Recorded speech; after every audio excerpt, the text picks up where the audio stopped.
এটার দ্বারা বোঝা যায় গরিবের সম্মান বাড়াইছে কে ভাই? আল্লাহ। আল্লাহ বেলাল হাফসির ঘটনার ভিতরে আরো চমৎকার ভিতরে বুঝাই দিয়েছেন, হাফসি গোলাম আমার চেহারা ছিল না, মদিনা কণ্ঠওয়ালা সবচেয়ে সুন্দর সবচেয়ে সুরলা কণ্ঠকে মুয়াজ্জিন নিযুক্ত করা হয়েছে। বেলাল হাফসি আজান দিতে পারে না, উনাকে বাদ দেওয়া হোক, আরেকজন সুন্দর কণ্ঠওয়ালাকে আমরা আজানের ব্যবস্থা করি। বেলাল হাফসি চইলা গেল গা, আরেকজন সুরলা কণ্ঠকে মুয়াজ্জিন নিযুক্ত করা হলো। এই মুয়াজ্জিন সুন্দর কণ্ঠে আজান দেয়, আর বেলাল হাফসি আজানের মালিকের কাছে চোখটা নিচের দিকে লাগায়, এই কপালটা নাকটা জমিনে লাগাইয়া আজানের মালিককে ডাকে সুবহানাল্লাহ। হাফসি গোলাম, চেহারা নাই, যোগ্যতা নাই, বংশ নাই, বাবাও গোলাম, ছেলেও গোলাম, হাফসি গোলাম। এখন কি করা যায়? হাফসি গোলাম নিচের দিকে তাকাইয়া বিশাল ক্ষমতার মালিকের কাছে আল্লাহ বলে ডাক দিল, আর এই দিকে সরলা কণ্ঠ মুয়াজ্জিন সুন্দর করে আজান দেওয়া শুরু করে দিল গা। অনেক কণ্ঠ শুনলে তো আমরা পাগল হয়ে যাই। আজান শুরু করলো, আল্লাহু আকবার, আল্লাহু আকবার, আশহাদু আল্লা ইলাহা ইল্লাল্লাহ, আশহাদু আন্না মুহাম্মাদার রাসূলুল্লাহ। এই কণ্ঠটা আমার না, কণ্ঠে দিছেন কে? বিশাল ক্ষমতার মালিক। উনার কণ্ঠ সুন্দর ছিল না। হাফসি গোলাম মাথাটা নিচের দিকে লাগাইয়া জমিনের ভিতরে কপালটা নাকটা লাগাইয়া বলে, আল্লাহ আমার কণ্ঠ নাই, আমার যোগ্যতা নাই, আমি আজান দিতে পারি না, আমাকে বের করে দেওয়া হলো, আমি এখন কি করব? আল্লাহ আমার তো দিল চায়, আমার তো মন চায় আল্লাহু আকবার ধ্বনিটা বারবার বলতে, সুবহানাল্লাহ, আশহাদু আল্লা ইলাহা ইল্লাল্লাহ। আল্লাহ আমি তোমার নামটা বারবার ডাকতে আমার মনে চাই, কিন্তু বংশ নাই, জমিদারি নাই, যোগ্যতা নাই, আমাকে বের করে দেওয়া হলো, আল্লাহ কি করব? বারবার কান্দে, সুরলা কণ্ঠ আজান দেয়, কিন্তু আজানের ধ্বনি মক্কার অলিতে গলিতে ঢুকে না, আজানের ধ্বনি রসুলের কান পর্যন্ত যায় না, রসুলের ঘুমও ভাঙে না। বেলাল হাফসির কান্না চোখের পানিতে আসমানের মালিক সাথে সাথে বলে, জিব্রাইল আমার বন্ধুর কাছে দৌড়িয়ে যাও, আমার বন্ধুর কানে কানে গিয়ে বলো, হাফসি গোলাম যতক্ষণ পর্যন্ত মদিনাতে আজান না দিবে আমি সূর্য উঠাইব না। আল্লাহু আকবার। আল্লাহর কাছে বংশ যোগ্যতা লাগে না। হাফসি গোলাম আজানের ধ্বনিতে আল্লাহর রসুল মদিনার সবার ঘুম ভাঙ্গে, সুবহানাল্লাহ। এই জন্য ভালোবাসবো কাকে ভাই? এই মহব্বত করবো কাকে? সবচেয়ে মহব্বত করবো আল্লাহকে। আল্লাহর পাগল যারা, যারা প্রকৃত পাগল। আমি একটা ঘটনা চতুর্থ জুমার আগে মনে বলছিলাম, ঘটনা বলতে পারি নাই, যে দিন মজুর আল্লাহকে কেমন ভাবে ডাকতো। উনি 23 বছর একাধারে জামাতে নামাজ পড়ছিলেন। একটা দিন মজুর, কোন দিন মজুর তো বুঝেন, কাজ করে খায়। তো আসরের নামাজের সময় মসজিদে আসলো, আসার পরে দেখে আসরের নামাজ শেষ হয়ে গেছে।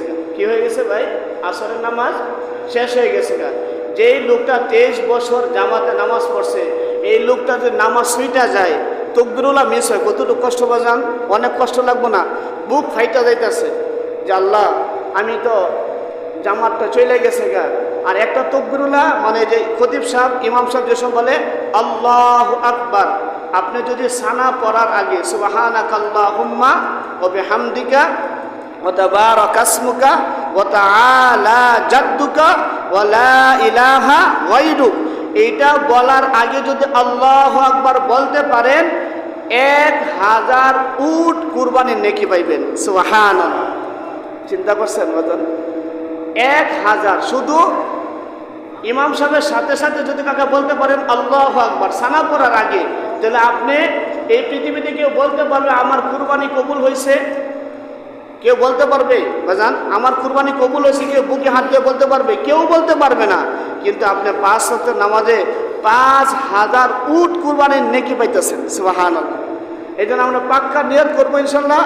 ইমাম সাহেব হুজুর যে সময় নামাজে দাঁড়ায়, আমরা অনেক সময় এই কাতার সোজা করো, এদিকে তাকাও, এদিকে আনো, এটা একামতের আগেই, একামতের আগে এগুলো সব কমপ্লিট কইরা একামত হবে, একামতে সবাই জব দিব।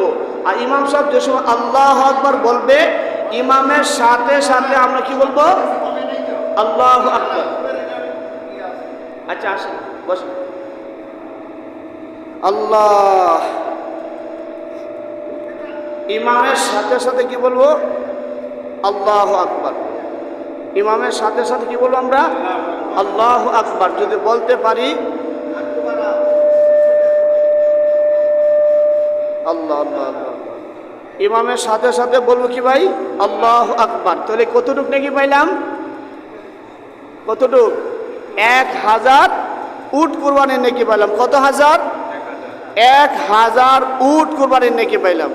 তাহলে ওই লোকটা দিন মজুর মসজিদের বারান্দা আয়সা থেকে কি হয়েছে? জামাত কি হয়ে গেছে ভাই? শেষ হয়ে গেছে গা। লোকজন মসজিদ থেকে বের হয়ে যাইতেছে, ওই দিন মজুরের মন খারাপ হয়ে গেছে গা, যে আল্লাহ আমি তো জামাতটা পাইলাম না, জামাতটা চলে গেল গা, নামাজ পড়তে পারলাম না, একা একা তোমার সামনে দাঁড়াইবো। তো ওই জামাতের ভিতরে ইব্রাহিম বিন আদহাম নাম শুনছেন আপনারা? বলেকের বাদশাহী সাইরা জঙ্গলার মাঝে চলে গেছে। দুনিয়ার বাদশাহী সাইরা আসমান জমিনের মালিকের যে একটা বাদশাহী আছে, যেই বাদশাহ হইলে নদীর মাছ পর্যন্ত কথা বলে, হিংস্র জানোয়ার বাঘ ভাল্লুক পিপিলিকা পর্যন্ত ওনার কথা শুনে। সুবহানাল্লাহ। দুনিয়ার প্রশাসন তো কথা শুনে টাকার মাধ্যমে, বুটের মাধ্যমে, কিন্তু আল্লাহর সাথে সম্পর্ক হয়ে গেলে বাঘ ভাল্লুক হিংস্র জানোয়ার তোমার কথা শুনবে। সুবহানাল্লাহ। এইটা সবচেয়ে বড় বাদশাহী, মুকুটহীন সম্রাট যাকে বলা হয়, যে রবের সাথে সম্পর্ক হয়ে গেছে গা। আল্লাহু আকবার। ওই দিন মজুর ইব্রাহিম বিন আদহাম উনি মসজিদ থেকে বের হইতেছে, ইব্রাহিম বিন আদহামকে ওই দিন মজুর বলতেছে, ভাই জামাত কি শেষ হয়ে গেছে গা? হ্যাঁ ভাই, আপনি দেখেন না সবাই লোকজন মসজিদ থেকে বের হইতেছে, নামাজ শেষ হয়ে গেছে গা, আপনি এখন কি বলতেছেন? তো উনি আসমানের দিকে তাকাইয়া খুব কষ্টে একটা শব্দ হয় না, মানে একটা কষ্ট, মানে চোখ বন্ধ করার সময় চোখের পানি আইসা পড়ে, কষ্ট লাগে। উনি বলতেছে, আল্লাহ আমি জামাতে নামাজটা পড়তে পারলাম না। এই শব্দ, আমাদের তো চক্ষু নাই গা, তো এই দুই চোখ না, এই চোখ দ্বারা যদি কেউ গুনাহ না করে, এই চোখ দ্বারা যদি কোনো গুনাহ না করে, কি ভাই, এই চোখ দ্বারা কি গুনাহ না করে অন্তর চক্ষু আল্লাহ খুইলা দেয়। সুবহানাল্লাহ। ওয়াজারু যাহিরাল ইসমি ওয়া বাতিনা, যারা গোপনে প্রকাশ্যে সব গুনাহ থেকে তওবা করবে, আমার মালিক অন্তর চক্ষুগুলা সবার জন্য খুলে দেবে। তো ইব্রাহিম বিন আদহাম উনি দেখতেছে শব্দটা প্রথম আসমান পাড়ি দিয়া দ্বিতীয় আসমানে চলে গেছে গা। সুবহানাল্লাহ। এই দিন মজুরে শব্দ ইব্রাহিম বিন আদহাম চক্ষু বন্ধ করে দেখতেছে, এই শব্দ তৃতীয় আসমানে চলে গেছে গা। এই শব্দটা উপরের দিকে যাইতেছে। দুনিয়ার মোবাইলের মাধ্যমে সামান্য ইতালিতে, ইউরোপে কথা বলা যায়, মালয়েশিয়া কথা বলা যায়, তো মালয়েশিয়া সিঙ্গাপুরে যদি দুনিয়ার মোবাইলে কথা বলা যায়, আর বিশাল ক্ষমতার মালিকের কাছে যারা নামাজ পড়বে, পর্দা করবে, জাকাত দিবে, রোজা রাখবে, চোখের পানি ফেলাইবে, তওবা করবে, আমার মালিককে ডাকলে আল্লাহর রিংটন বাজে। সুবহানাল্লাহ। আল্লাহর কুদরতে রিংটন বাজে, বান্দা ডাকতে আল্লাহ, আল্লাহ ডাকতে আল্লাহর কুদরতে মোবাইলে গিয়ে বাজতে থাকে। সুবহানাল্লাহ। এটা খানকা ওয়ালা, জিন্দিগি আল্লাহ ওয়ালা, যার রুমের মধ্যে ঢুকায় শেষ সাথে তাহাজ্জুদের সামনে দরজা জানালা লাগায় জিকির শুরু করে, এই জিকির হলো আল্লাহর নাম্বার। সুবহানাল্লাহ। এই জিকির তো বুঝি না আমরা, আল্লাহর ওলিদের কাছে যাইতেও পারি না। আজকাল তো ইউটিউবে আমাদের বড় হয়ে গেছে, ঠিক না বেঠিক ভাই? অথচ আল্লাহর ওলিদের কাছে, ওলি মানে বন্ধু, মানে এই লোকটা আল্লাহর বন্ধু, কয় না ভাই আল্লাহর ওলি, কি কয়? আল্লাহর ওলি মানে আল্লাহর বন্ধু। সুবহানাল্লাহ বলেন। তো বন্ধুর সাথে বন্ধু যোগাযোগ আছে না নাই? বন্ধুর সাথে বন্ধু যোগাযোগ আছে না নাই? তো আল্লাহর বন্ধু হয়ে যান। আর বন্ধু কিভাবে হইবেন? আপনি শুধু ফজরের নামাজ পড়লে বন্ধু হইতে পারবেন না, জোহর পড়লে বন্ধু হইতে পারবেন না, আসর মাগরিব এশা পড়লে বন্ধু হইতে পারবে না। ফজরের পরে এরশাদ ঢুকাই দেন, মাগরিবের পরে আওয়ামিন ঢুকাই দেন, তাহাজ্জুদ ঢুকেন, আল্লাহর ওলিদের খানকাতে যান, ওনাদের সহবতে বসেন, বেশি বেশি রোজা রাখা, বেশি বেশি জিকির করা, বেশি বেশি কান্না করা, বেশি বেশি তওবা করা, এই সময় বান্দার নামটা কাইটা আল্লাহ বন্ধু লাগাইয়া দেয়। সুবহানাল্লাহ। ইব্রাহিম বিন আদহাম দেখে উপরে শুধু আল্লাহ, ওই শব্দটা আহ শব্দটা চতুর্থ আসমান চলে গেছে গা, আবার পঞ্চম আসমানে, ষষ্ঠ আসমানে, সপ্তম আসমানে ওই দিন মজুর আহ শব্দ যাইতে যাইতে সিদরাতুল মুনতাহা পাড়ি দিয়া আল্লাহ 70,000 নূরের পর্দা পাড়ি দিয়া যাইতেই আছে। আহ শব্দ বান্দার চোখের পানি পড়তেছে, আহ শব্দ উপরে উঠতেছে। ইব্রাহিম বিন আদহাম দেখতেছে আল্লাহর কুদরতি হাতে বান্দার আহ শব্দ গড়াগড়ি করতেছে। সুবহানাল্লাহ। আল্লাহর প্রেম মারিফত, যেটাকে মারিফত বলা হয়, মানে গোপন একটা সম্পর্ক, এটা হলো আল্লাহর ওলিদের কাছে গেলে পাওয়া যায়। সুবহানাল্লাহ। ইব্রাহিম বিন আদহাম বলতেছে, ভাই আমি যে আজকে আসরের নামাজ জামাতে পড়লাম, এই জামাতে পড়া সব নেকি আমি তোমাকে দিয়ে দিলাম, তুমি আমাকে আহ শব্দ দিয়ে দাও। সুবহানাল্লাহ। তুমি আমাকে আহ শব্দ দিয়ে দাও। তো কারণটা কি? আমি জামাতে যেহেতু নেকি পাইলাম, জামাতের নেকি, তাকবীরের নেকি, 1000 উট কুরবানির নেকি তুমি নিয়ে যাও।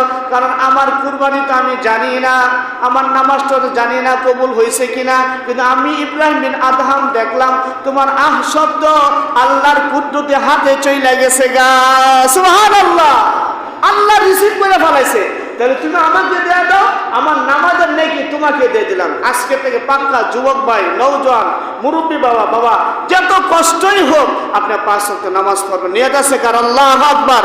আজকে পাক্কা ইরাদা করো ভাই, বিশ্বাস করো যে হাত দ্বারা কাজ করতেছ হাতের মালিক তোমাকে ডাক দে, যে পা দ্বারা তুমি হাইটে হাইটে যাইতেছ এই পায়ের মালিক তোমাকে ডাক দে। হাত না থাকলে কাজ করতে পারতে না, পা না থাকলে তুমি হাঁটতে পারতে না, চোখ না থাকলে দেখতে পাইতে না, কান না থাকলে শুনতে পাইতে না, জিহ্বা না থাকলে কথা বলতে পারতে না।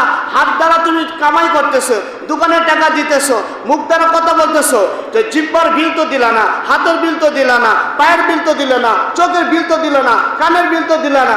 যে রব তোমাকে সুস্থভাবে ব্যবসা করার জন্য 500 টাকা দৈনিক দিতেছে, 1000 টাকা দিতেছে, 1 লাখ টাকা, 50,000 টাকা মাসে কামাই করতেছো, একবার খেয়াল করলা না তোমার মতো কত প্রতিবন্ধী আছে? ঠিক না ঠিক ভাই?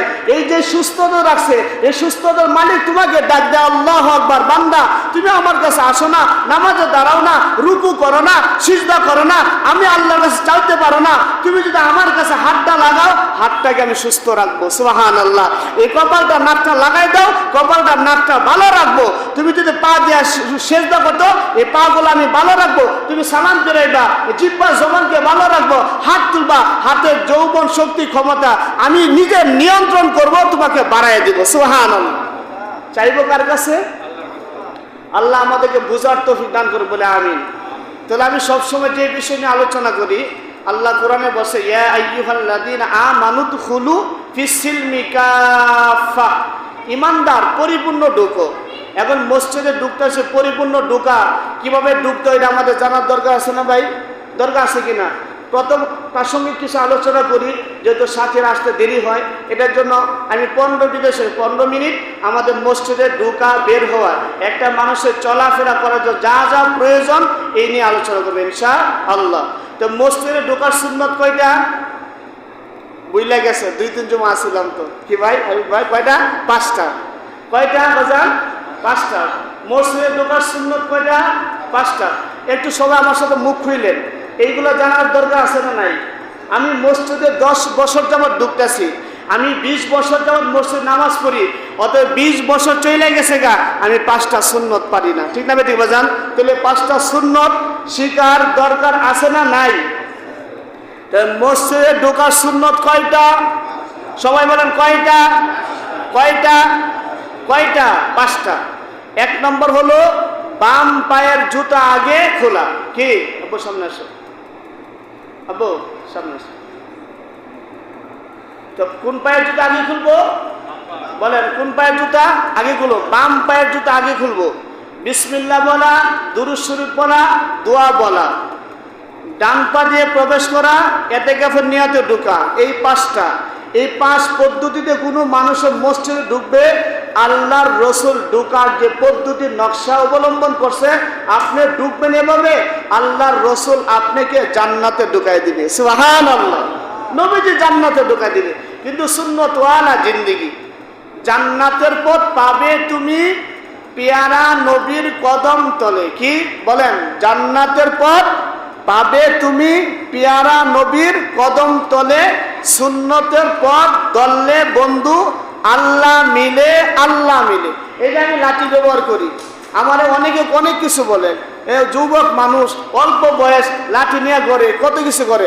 বিশ্বাস করেন আমি এই লাঠি নিয়ে ঘুমাই, বলতে পারি এই লাঠি নিয়ে আমি অনেক সময় আমি বালিশের কাছে ডান দিকে শুই, বালিশটা ঘুমাই। বলতে পারি আমি এটার মধ্যে অনেক সময় চুমু খাই। কেন খাই? এই লাঠির হাত, এই যে আমি হাত দিলাম, এটা আল্লাহর রসুল পর্যন্ত দলিল আছে। সুবহানাল্লাহ বল। আপনি যে সবগুলোর নাম তো জানবেন না, 5-7 জনের নাম বলতে পারবেন। আমার যিনি শায়েখ, আমার যিনি পীর ও মুর্শিদ, এই লাঠির মধ্যে হাত রাখছে, ওনার হাতের লাঠি।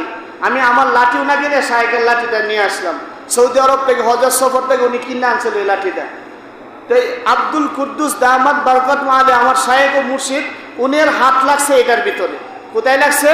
এটার মধ্যে হাত লাগছে। উনার শায়েখ হাটাজারি মাদ্রাসার আল্লামা আহমদ শফির উস্তাদ 72 বৎসর একাধারে হাটাজারি মাদ্রাসা ছিলেন। সুবহানাল্লাহ, 72 বৎসর। উনি মুফতি আজম আহমদুল হক রহমতুল্লাহ আলাই, উনার হাত লাগছে এখানে। তো উনার হাতের সাথে লাগছে কার হাত? আওলাদে রসুল। নাম কি ভাই? আওলাদে রসুল হুসাইন আহমদ মাদানী রহমতুল্লাহ আলাই, যিনি নাকি আল্লাহর রসুলের রওজার কাছে একাধারে 18 বছর বুখারী শরীফ পড়াইছেন। সুবহানাল্লাহ। উনি আওলাদে রসুল কিভাবে হয়েছিলেন? ওয়ায়াকুলুনা ওয়ায়াশরাবুনা, যারা যুদ্ধের ময়দানে যায়, মৃত্যুর পর তারা খায় পান করে। হায়াতুন নবী, আল্লাহ রসুল তো জিন্দা নবী, নাহলে আমরা কেন কবরে গিয়ে সালাম দেই? অনেকে তো বলে না আল্লাহ রসুল জিন্দা নবী, অনেকে বলে, ঠিক না? আমরা সালাম দিই কবরে গিয়া, সালামের উত্তর আসে কি আসে না? কিন্তু আমাদের এই জিব্বার মধ্যে বেজাল, চোখের মধ্যে বেজাল, এটা তো সালামের উত্তর পায় না।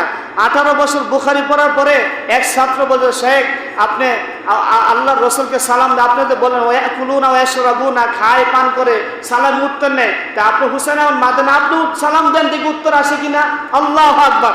তো হুসাইন আহমদ মাদানীকে বলার পরে এখন ছাত্র যদি উস্তাদের কাছে একটা প্রশ্ন করে, উস্তাদ কি করবে? এখন উত্তর দেওয়া লাগে না? বারবার বলার পরে সাইদ আওলাদ রসুল আমার পর দাদা, উনি সালাম দিছেন।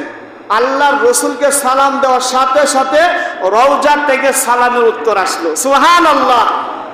আল্লাহর রসুলের কাছে বুখারী পড়ে সালাম উত্তর আসলো, উনার হাতটা এখানে লাগছে। তাহলে আল্লাহর রসুল পর্যন্ত আসে না নাই? আর আল্লাহর রসুল লাঠি ব্যবহার করছে, জানেন না আপনারা? নবী এটা কত উপকার। যারা বৈজ্ঞানিক রিসার্চ করছে, এটার মধ্যে হাত লাগে আমার, এই যে রগগুলা, প্রত্যেকটি রগ ভালো থাকে, সুস্থ থাকে। রাস্তায় 12টার সময় আপনি 5টা কুকুরে দাওয়া করলো, 5টা কুকুরে দাওয়া করার সাথে সাথে এটা আপনার অস্ত্রের মতন। সুবহানাল্লাহ, ঠিক না বেঠিক ভাই? আপনার 2টা চিন্তাইকারী, একটা সন্ত্রাস আপনাকে ছুরি দিয়ে আঘাত করতেছে, আপনার ফিরাইয়া তার মাথার মধ্যে একটা আঘাত করতে পারবে, ঠিক না বেঠিক ভাই? এটা বিশাল বড় একটা অস্ত্র, এটা বড় সম্পদ, এটা আল্লাহর রসুলের সম্পদ। সুবহানাল্লাহ বলি। আমাকে কে কি বলবে এটা দেখার বিষয় না, আমার রাসূল কি বলে এটা আমার দেখার বিষয়। আমি ওকে হোটেলে নিয়ে গেছে খানা খাওয়ার জন্য, হোটেলে সব চেয়ার টেবিলে খানা খাই। এখন কি করবো আমি?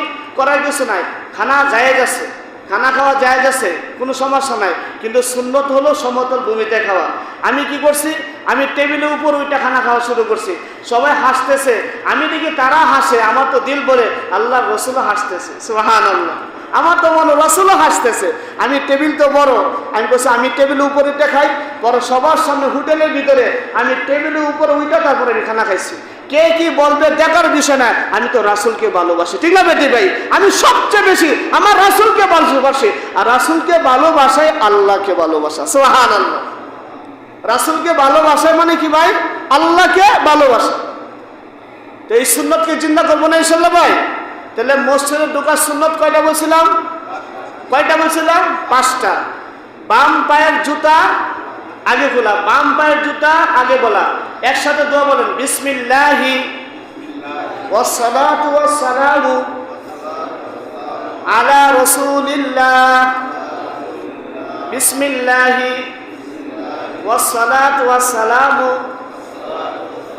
আলা রাসূলিল্লাহ, আল্লাহুম মাফতাহলি আবওয়াবা রহমাতিক। দেখেন অর্থগুলো কত চমৎকার। আল্লাহুম্মা, হে আল্লাহ, ইফতাহ খুলে দিলাম, আমি আল্লাহ খুলে দিলাম। আল্লাহকে প্রশ্ন করেন, আল্লাহ আপনি কি খুলছেন? আল্লাহুম্মা ফতাহলি, আমি আল্লাহ খুলে দিলাম। আবওয়াবা, বাবুর অর্থ দরজা, রহমাতিক, আমি আল্লাহর ঘরে ঢোকার কারণে, তোমার জন্য সুন্নত তরিকা ঢোকার কারণে রহমতের দরজাটা খুলে দিলাম। সুবহানাল্লাহ। আল্লাহুম বলেন, আল্লাহুম, হে আল্লাহ, ইফতাহ খুলে দিলাম, আবওয়াবা দরজা, বাবুর অর্থ কি দরজা? আবওয়াবা, বলেন আবওয়াবা, এই দরজা কি দরজা? রহমাতিক, রহমতের দরজা আমি আল্লাহ তোমার জন্য খুলে দিলাম। সুবহানাল্লাহ। এখন মসজিদের সময় আছে 5 মিনিট 7 মিনিট, দুইটাই আমরা আমার পাশে যে বসে জিজ্ঞাসা করি, ভাই কোন সময় আসলেন? জিজ্ঞাসা করি, বলি কিনা ভাই মসজিদ দুইটা কি বলি আমরা, যে আমাদের ভুলগুলো আছে, ভাই কোন সময় আসলেন, খানা খাইছেন কিনা, এটা কি মসজিদ ঢোকার সময়? বাসা ভাড়া পাইছেন, কারেন্ট বিল দিছেন, এইসব কথা হয় কি হয় না? বলেন তো, মনে কষ্ট নেন না, হয় কি হয় না? তা আপনি বাসা ভাড়ার কথা, কারেন্ট বিলের কথা, জীবন ভরা ফজর থেকে জোর পর্যন্ত আপনি মিলে নাই, মসজিদে মনে করেন নাই কেন আপনি? এটার দ্বারা বোঝা যায় বাহিরে আপনার দুনিয়া, মসজিদেও দুনিয়া। ঠিক ভাবে ঠিক ভাই, আপনি এগুলো বাদ দেন। বাহিরের দুনিয়ার ধরেন সমস্যা নাই, কিন্তু মসজিদে ঢুকে আপনি আল্লাহকে সেট করেন, আপনার দুনিয়া আল্লাহ সেট করে দিবে। সুবহানাল্লাহ। দুনিয়া নিয়ে কি পাইবেন, সমস্যা নাই। মসজিদে ঢুকে 5 মিনিট সময় পাইছেন, ইন্না তাইনা কুল হুয়াল্লাহ দেয়া, ছোট্ট সূরা দেয়া 2 রাকাত নফল নামাজ পড়ে নেন। সুবহানাল্লাহ। কথা না বলে আল্লাহু আকবার। আলী রাদিয়াল্লাহু তাআলা আনহু উনি বলে, আমি যদি আল্লাহর সাথে কথা বলতে মনে চাই, আমি তো নামাজে দাঁড়ায় যাই। সুবহানাল্লাহ। আমার আল্লাহর সাথে কথা বলতে মন চায়, আমি কি করি? আমি নামাজে দাঁড়াই। আর আল্লাহ যদি আমার সাথে কথা বলে, আমি কোরআন তেলাওয়াত করি। সুবহানাল্লাহ। কারি ইব্রাহিম রাহমাতুল্লাহ আলাইহি উজানের বিশ্বাস, উনি কোরআন তেলাওয়াত যে সময় শুরু করতেন, উনি পাঞ্জাবির গুদামগুলো টাইনা টাইনা খুলে ফেলাইতেন। সুবহানাল্লাহ। টান দিয়ে খুলতেন, আবার দাঁড়ায় যাইতেন, আবার বৈশা করতেন, আবার চিৎকার দিতেন। ওনার বড় বড় উলামায়ে কেরাম ওনার কাছে যারা বায়াত হয়েছে বলতেছে, শাইখ আল্লাহর রসুলের জমানা আবু বকর তো চিল্লাম দেয় নাই, পাঞ্জাবি টান দিয়ে খুলে নাই, আপনি কোরআন তেলাওয়াতের সময় কেন পাঞ্জাবি টান দিয়ে খুইলা ফেলান? আপনি কেন চিৎকার দেন? আপনি কেন দাঁড়ায় যান? কারি ইব্রাহিম রহমাতুল্লাহ আলাই, রশিদ আহমদ গঙ্গের খলিফা, আল্লাহু আকবার, ইলিয়াস তৌফিক নিয়ে ঢুকে গেছে গা, আর উনি খানকা নিয়ে ঢুকে গেছে গা, শাহজালাল, শাহ সুলতান খানকাওয়ালা। এই জন্য আজকে শাহজালালের বয়ান দেয়, কিন্তু শাহজালাল হয় না। ঠিক না বেঠিক? কারণ শাহজালাল খানকার থেকে তৈরি হয়, এটা রোজার দ্বারাতে হয়, চোখের গুনার দ্বারাতে হয় না। চোখের গুনার থেকে যারা বাঁচবে তারা শাহজালাল হইতে পারবে, হাতের গুনার দ্বারা যারা বাঁচবে তারা শাহজালাল হইতে পারবে, কানের গুনার দ্বারা যারা বাঁচবে তারা শাহজালাল হইতে পারবে। শাহজালালের বয়ান একটা ইউটিউবে পাওয়া যায় না। শাহজালাল এই প্রেসিডেন্ট জিয়াউর রহমান, বঙ্গবন্ধু শেখ মুজিবুর রহমানের স্বপ্ন ছিল আমার নাম থাক, জিয়াউর রহমান স্বপ্ন ছিল আমার নাম থাক, অলিতে গলিতে সব জায়গায় ইন্টারন্যাশনাল আন্তর্জাতিক জিয়া বিমানবন্দর, তার স্বপ্ন ছিল আমার নামটা থাক। আর শাহজালালের স্বপ্ন ছিল আমার নামের দরকার নাই। শাহজালালের স্বপ্ন ছিল আমার নামের দরকার নাই। যে মালিক আমাকে শাহজালাল বানাইছে, যে রব আমাকে নৌকা ছাড়া যাই নামার বিষয়ে আমাকে সুরমা নদী পার করলো, যে মালিক আজানের ধ্বনিতে, আল্লাহু আকবার ধ্বনিতে গৌরব গোবিন্দ বিল্ডিং গুলো চুরমার হয়ে গেছে গা, আমার নামের দরকার নাই, আমার মালিকের নাম থাক। এটার কারণে আল্লাহ আল্লাহ ডাকতো। এই জন্য দুনিয়ার প্রেসিডেন্ট বাংলাদেশ আমাদের দেখাইছে, জিয়ার নাম নাই, শাহজালালের নাম এয়ারপোর্টে আইসা গেছে গা। ঠিক না বেঠিক? ইউটিউব লাগে না, ফেসবুক লাগে না, ইন্টারনেট লাগে না। যারা আল্লাহর পাগল হয়ে যায়, যারা আল্লাহর গোলামি করবে, তোমাকে ভাইরাল আল্লাহই করবে। ঠিক না বেঠিক ভাই? আল্লাহ তোমাকে ভাইরাল করবে। যেই কথাগুলো বলতেছি সবাইকে আমল করার তৌফিক দান করবে, বলে আমিন। তাহলে আমরা মসজিদ ঢোকার সুন্নত কয়টা পাইলাম? ও আরেকটা কথা, যেটা রশিদ আহমদ গঙ্গর রহমতের কারি ইব্রাহিমের ঘটনাটা, উনি কি করছিল? পাঞ্জাবি টান মাইরা সিরা ফেলাইতো। পাঞ্জাবি কি করতো ভাই? টান মাইরা সিরা করতো। তো হুজুর এইটা তো সাহাবে কেরাম করে নাই, আল্লাহ রসুল করে নাই, তো কেন এটা করছে? কেন এটা করতেছে? কারণটা কি? আল্লাহ, আমি যে সময় কোরআন তেলাওয়াত করি, আমি দেখি আল্লাহু নূরুস সামাওয়াতি ওয়াল আরদ আলহামদুলিল্লাহি রাব্বিল আলামিন, সমস্ত প্রশংসার মালিক আল্লাহ। হামজা লাম জবর আল, হামিম জবর হাম, দাল পেশ দু আলহামদু। আমি প্রত্যেক জবরে জবরে হরফে হরফে আল্লাহর নূর দেখতে পাই। সুবহানাল্লাহ। আমি যেসব আল্লাহর নূরগুলা দেখি, একটা লাইটের আলো পোকাগুলা যেমন ছিটকা গিয়া পড়ে, লাইটের আলো দেখলে আমি যেসব কোরআন তেলাওয়াত করি, আমি আল্লাহর কুদরতি কালামের দিকে তাকাই। হাযা কালামু রাব্বি, কোরআনের দিকে তাকাইলে দেখি প্রত্যেকটি হরফে হরফে নূর দেখি। আমি ইব্রাহিম আর সহ্য করতে পারি না, আমি লাভ দিয়া দাঁড়াই। পাঞ্জাবি সিলেট আমি নিজেও জানি না। সুবহানাল্লাহ। আমি নিজেও বলতেও পারি না। এই জন্য আজকে কোরআন শরীফ পড়বো কি পড়বো না ইনশাল্লাহ ভাই? 5 ওয়াক্ত নামাজ পড়বো কি পড়বো না ইনশাল্লাহ? তো মসজিদ ঢোকার সুন্নাত কয়টা শিখলাম আমরা? 5টা। কয়টা শিখলাম? বিসমিল্লাহ বলা, দুরূদ শরীফ পড়া, দোয়া বলা, ডান পা দিয়ে প্রবেশ করা, বাম পায়ের জুতা আগে খোলা। মসজিদ ঢোকার পরে 2 মিনিট সময় পাইলাম। 2 মিনিটে নামাজ পড়া যায় না, 2 মিনিটে বলবেন আল্লাহ আমাকে তুমি মাফ করে দাও। ঠিক না ঠিক ভাই? 1 মিনিট সময় পাইছেন, 1 মিনিটে কারোর সাথে কথা না বলা আল্লাহর সাথে কথা বলেন। সুবহানাল্লাহ। একটা মিনিটে আপনি কতবার আল্লাহকে, 1 সেকেন্ডে আল্লাহ ডাকতে পারলে 60 সেকেন্ড আপনি 60 বার আল্লাহকে ডাকতে পারবেন। শেষ কথাটা বলি, এই যে আল্লাহকে ডাকলে যে কি লাভ? 2 জন ব্যক্তি জান্নাতি। বলেন কয়জন ব্যক্তি? 2 জন ব্যক্তি জান্নাতি। একজন হলো উপরতলা, একজন হলো নিচতলা। উপরতলা ব্যক্তিও জান্নাতি, নিচতলার ব্যক্তিও জান্নাতি। উপরতলা ব্যক্তি আর নিচতলা ব্যক্তি সামান্য ব্যবধান, একটু বাতাস। কি ব্যবধান ভাই? একটু বাতাস। উপরতলা একটু বাতাস প্রবাহিত হয়, নিচতলার ব্যক্তি শরীরে জালানাতে বাতাস আছে না, ওই জান্নাতের গেট থেকে উপরতলা থেকে একটু বাতাস প্রবাহিত হয়।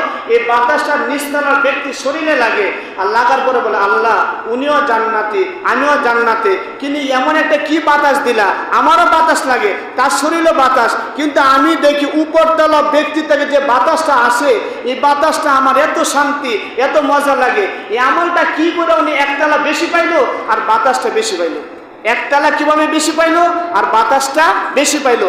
ফেরেশতাদের মাধ্যমে জানা হইল। বলতেছে একতলা বেশি কেন পাইছে আর বাতাসটা কেন বেশি পাইলো? আপনার থেকে নিচতলার ব্যক্তি থেকে একবার সুবহানাল্লাহ বেশি বলছিল। সুবহানাল্লাহ।